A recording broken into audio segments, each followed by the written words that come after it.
Some people will love you for what you have. But the rarest love of all? The kind that stays when you have nothing left to offer but yourself. Tonight, we tell the story of a man who dared to find out, and what he discovered broke him open in ways that no boardroom, no contract, and no bank balance ever could. Stay with us. Because by the end of this story, you will never look at love the same way again. But before we begin, if you are someone who believes that real love still exists, someone who searches for meaning in a world that has forgotten how to feel, then this channel was made for you. Hit subscribe right now and turn on the notification bell, so you never miss a story that truly matters. And tell us in the comments, where are you watching from today? Drop your city, your country, we want to know you are here. Now, let us begin.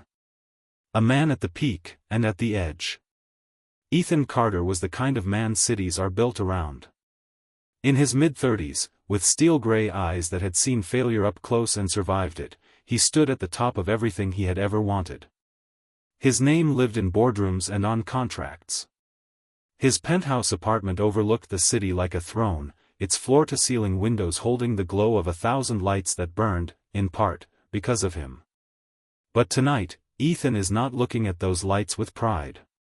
He is looking at them like a man who has started to question the price he paid for every single one of them. He reaches for his wrist, slowly, deliberately, and unfastens the watch.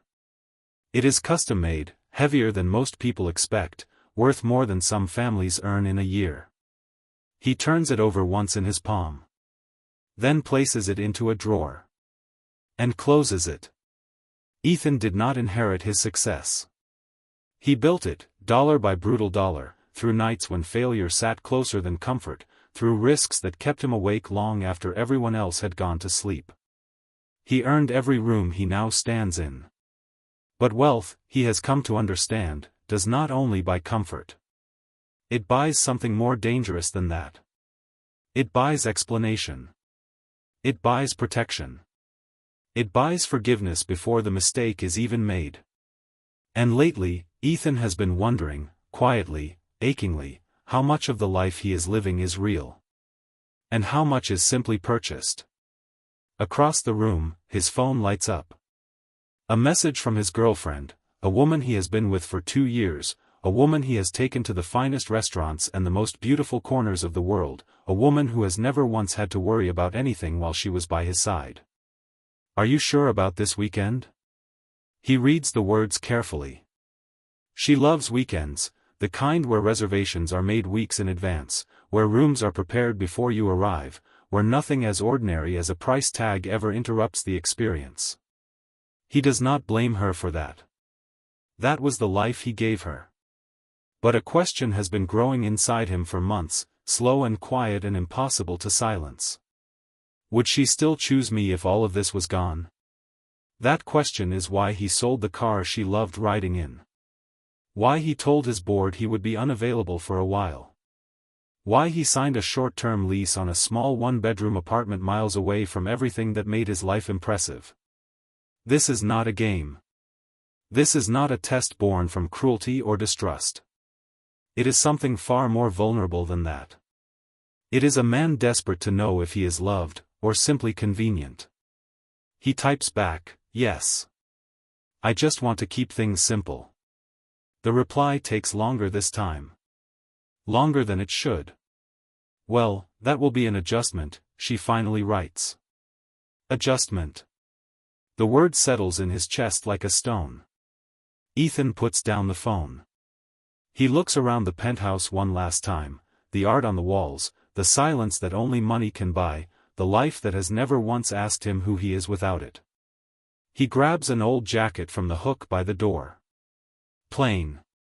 Warm. Forgettable. Exactly what he needs. He picks up a single duffel bag, packed light, packed honestly, and pauses with his hand on the door. If she stays, he thinks, then I will know it was real. He does not finish the second thought. The door closes softly behind him.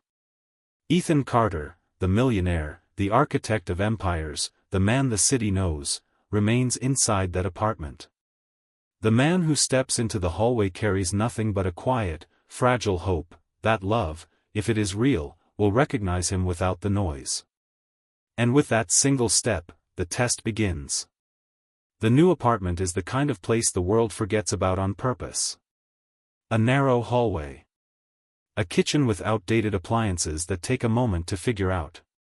Walls that carry the history of people who came before him, small lives, honest lives, lives that never made the news. Ethan stands in the center of it for a long moment. No skyline. No elevator that opens directly into the living room. No ambient silence perfumed by wealth. Just the distant, democratic sound of traffic, reminding him that life here does not pause for anyone. He drops his duffel bag and sits on the couch, elbows on his knees, hands loosely clasped. For the first time in years, he is completely alone with himself. Not Ethan Carter, the CEO. Not the man whose name appears in financial headlines. Just a man on a second-hand couch, in a small room, wondering if he made the right choice. She visits 2 days later. Ethan watches her from the moment she steps through the door. It is something he has never had to do before, watch her carefully, read her beneath the surface, because before, there was never anything to read. Life was easy. Life was curated. Life was comfortable by design. Her eyes move the moment she enters. A quick scan. The corners. The ceiling. The furniture that does not match. The window that looks out at a brick wall instead of a skyline. She smiles. But the smile does not reach her eyes. It is cozy, she says. That is one way to describe it, Ethan agrees. They eat takeout from a diner down the street. Burgers. Fries. Paper bags instead of porcelain plates. Ethan eats easily, freely, the way a man eats when he has stopped performing comfort and started feeling it. She barely touches her food. Her phone remains face up on the table between them like an open wound. So, she says at last, glancing around. How long do you think this phase will last? Ethan looks at her steadily. Why does it need a timeline? In the days that follow, the changes are quiet and consistent. She stops reaching for his arm in public. She finds reasons to decline invitations. When she does join him, her attention drifts to her phone, to the window, to anywhere that is not the present moment. Ethan watches all of it. Not with anger. Not with accusations. With the devastating clarity of a man who is finally seeing clearly for the first time. One afternoon, they meet at a small cafe near his apartment, the kind of place with handwritten menus, mismatched chairs, and the smell of old wood and good coffee. The kind of place where people come to feel something real. She looks around before sitting down. Her expression is careful, controlled. Do we really have to come to places like this now? She asks quietly. There is nothing wrong with this place, Ethan says. I know, she replies. It is just, not what I am used to. That sentence stays with him long after they leave. Long after the coffee goes cold. Long after the city folds into night. That night, Ethan lies awake staring at the ceiling of the apartment he chose for its honesty. Every interaction replays. The scans. The glances. The way she speaks about before, their life before, as though it were a destination he owes her passage back to. And slowly, something shifts inside him. The kind of shift that happens when truth stops being a possibility and becomes a certainty you are simply not yet ready to name. He realizes she does not miss him. She misses ease. She misses certainty. She misses a version of life that never once asked her to adjust. Some people do not leave when things fall apart. They leave when things become inconvenient. And with that realization comes a second one, harder, quieter, more personal. The hardest part of this experiment may not be what he discovers about her. It may be what he learns about himself. Love is always tested in public. The invitation comes on a Thursday evening. A dinner with friends. She presents it carefully, the way people present things they already know will not land well. A small gathering. People they both know. Nothing serious. Ethan agrees, not because he wants to go, but because he understands something important about love that most people spend their entire lives avoiding. Love is rarely tested in private. It is tested in public, when loyalty costs comfort, and choosing someone means being seen with them exactly as they are. The restaurant is polished. Downtown. The kind of place where conversations flow on a current of quiet ambition and careful comparison. The moment they walk in together, her hand slips from his arm. At the table, introductions are warm. Laughter is easy. Careers are mentioned casually, the way people mention them when they want to be measured without asking to be. Someone turns to Ethan. "So, what have you been up to lately?" He smiles calmly. "I have been simplifying things." A brief pause. The kind that says more than any follow-up question. Beside him, she looks down at her menu.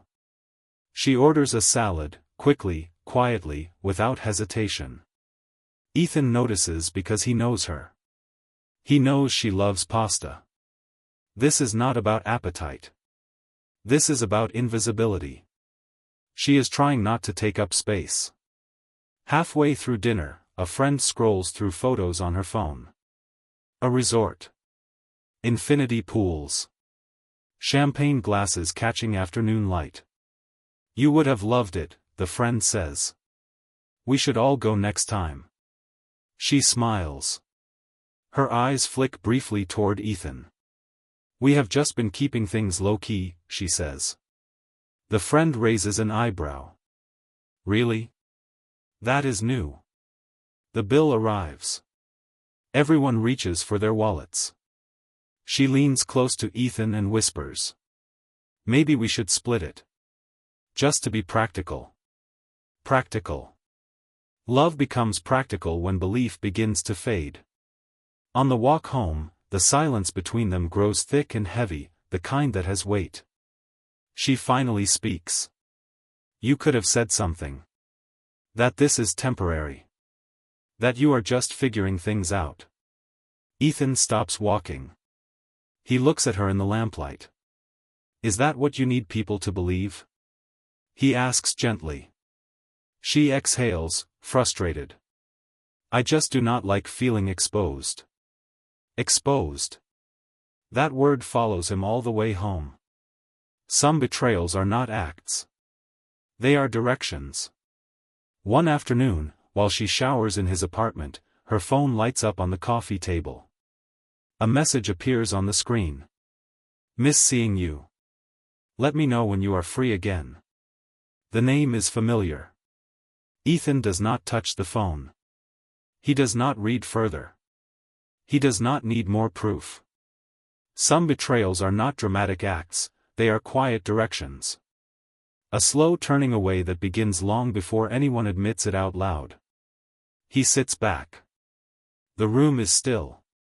Outside, the city continues its indifferent hum. The distance between them is no longer a misunderstanding. It is a choice. She drifts like someone who has already left. By the fourth week, Ethan no longer needs confirmation. The evidence is not loud. It never was. It lives in the small, aching details of a relationship that has quietly stopped meeting itself in the middle. She adjusts her clothes before leaving, as if preparing for an audience he is no longer part of. She speaks more about what she used to have than what she has now. She stops asking how he is feeling. She stops asking about his day. She asks only one question anymore, and it is always the same. One evening, she suggests attending a birthday gathering for a friend. High above the city, wrapped in glass and carefully curated light. The kind of space that makes people stand a little straighter the moment they walk in. Ethan agrees. He understands what these gatherings have become, not celebrations, but competitions. Not connection, but comparison. At first, she stands beside him. Then, gradually, she drifts. First a few steps. Then across the room. Then into conversations where he is not included, where the energy shifts and smiles tighten whenever he approaches. At one point, Ethan finds himself standing alone near the window, looking out at a view he once owned without question, when he hears her voice behind him. She does not know he is there. "I just did not think it would feel like this," she says softly. "I mean, I care about him. But everything feels smaller now." Ethan does not turn around. He does not interrupt. He does not react. Clarity does not require confrontation. Sometimes the most devastating truths arrive in the softest voices. On the ride home, she is unusually talkative. "You were very quiet tonight. Are you upset?" "I am fine," Ethan says. "I just wish you would try harder. For us." "For us," Ethan repeats softly. That night, sleep does not come. He sits alone at the kitchen table in the glow of a single lamp, and for the first time, he allows himself to grieve. Not the relationship he is losing, but the illusion he built it on. He had given her everything except the truth of who he was without it. The moment everything becomes clear, the final confirmation does not arrive like thunder. It arrives like a quiet Tuesday afternoon. His phone buzzes. A message from her: "I will be busy tonight. Do not wait up." No explanation. No warmth. No apology. Ethan stands outside his building for a moment, feeling the weight of those words. Then, without planning it, he begins to walk. A few blocks away is a cafe she used to love, warm inside, softly lit, the kind of place that holds people gently. Through the front window, Ethan sees her immediately. She is not alone. Across the table sits a man from her social circle. Well-dressed. Relaxed. Comfortable in a way that tells you this is not the first time they have sat this close. They are laughing. Not the careful, polished laughter she has shared with Ethan lately. This is unguarded. Easy. The kind of laughter that happens when no one is measuring themselves. Ethan watches from the pavement, unseen. The man reaches into his pocket. Sets something on the table. Car keys. She looks at them. Then at him. Her expression changes, not dramatically, not cruelly, but unmistakably. Her eyes light up in a way they have not looked at Ethan in months. In that moment, everything becomes clear. Betrayal is not always a single act. Sometimes it is a pattern that finally becomes visible all at once. He does not feel shock. He does not feel the rage he might have expected. He feels something quieter and more permanent than anger. He feels free. He turns away before they notice him. And walks home alone through the cold, clear night. She returns late. The apartment door opens carefully, quietly, the way people enter spaces they are no longer sure belong to them. She pauses when she sees Ethan sitting on the couch, the room lit by a single lamp. "You are still awake," she says carefully. "I was waiting," Ethan replies. She sets her bag down. "I told you I would be busy." "You did," he says. "You did not say where." She sighs. "Why does it matter?" Ethan looks at her fully now, without distance, without softness, without the careful hope that had blurred his vision for months. "I saw you," he says calmly. The words hang between them. Her expression shifts for just a moment, a flicker of something she quickly learns to control. "You followed me?" "No," Ethan replies. "I stopped guessing." Silence fills the room. She straightens. "I am not doing anything wrong." "I did not say you were," Ethan answers. "I said I saw you." She looks away. "I am just keeping my options open." "Options," Ethan says slowly. "So that is what I am now?" An option? She does not answer. Instead she says the thing she has been circling for weeks. The honest thing. The real thing. This is not the life I signed up for. Ethan stands. I know, he says quietly. That is why this ends here. Her eyes widen. You are serious. Yes. I am done pretending. About the money. About us. You changed, she says. Ethan shakes his head slowly. No. I removed the noise. And you made your choice. He picks up his duffel bag. Moves toward the door. She calls after him. You are making a mistake. Ethan pauses in the doorway. His hand rests on the frame. The city hums softly below. He turns, not in anger, not in bitterness, but with the settled calm of a man who has finally, completely, stopped lying to himself. No, he says softly.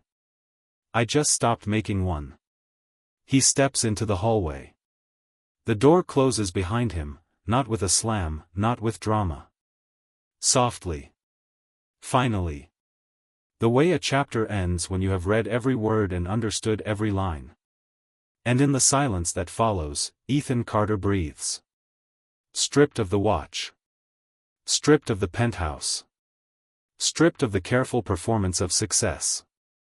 And more himself than he has been in years.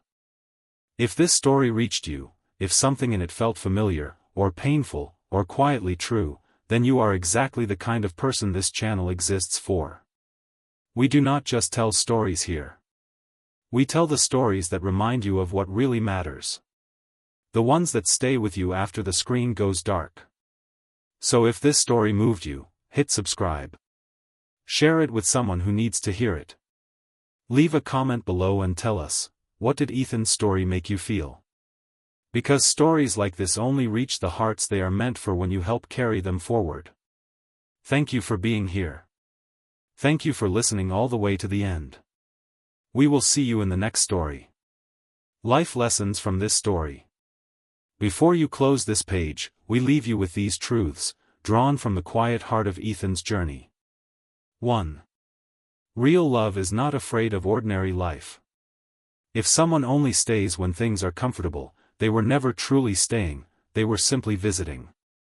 2. Discomfort does not change people. It reveals them. You do not find out who someone is in the good times. You find out when the ease disappears. 3. Do not confuse support with conditions. True support has no fine print. The moment someone's care depends on your circumstances, it was never care, it was an arrangement.